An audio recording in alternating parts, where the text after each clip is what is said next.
নরসিংদী শহর, এই শহরের ভেতরে রয়েছে অসংখ্য কাপড় ও জুতার মার্কেট, যা স্থানীয়দের দৈনন্দিন কেনাকাটার প্রাণকেন্দ্র।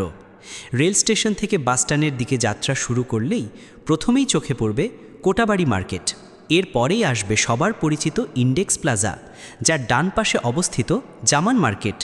এর পাশাপাশি আরও অনেক মার্কেট রয়েছে, যেগুলোর নাম হয়তো একবারে বলে শেষ করা যাবে না। এরপর পৌঁছে যাবেন বাজি মোড়ে। এখানেই রয়েছে গোলাপ চত্বর, যা স্থানীয়দের কাছে একটি পরিচিত মিলনস্থল। বাজি মোড় থেকে সামান্য এগোলেই দেখা মিলবে হেমেন্দ্র সাহার মোড়। এই মোড়েই রয়েছে একটি বিশেষ চত্বর, লোকমান চত্বর। নাম শুনলেই নরসিংদীর মানুষের মনে ভেসে ওঠে মরহুম লোকমান হোসেন মেয়রের মুখ।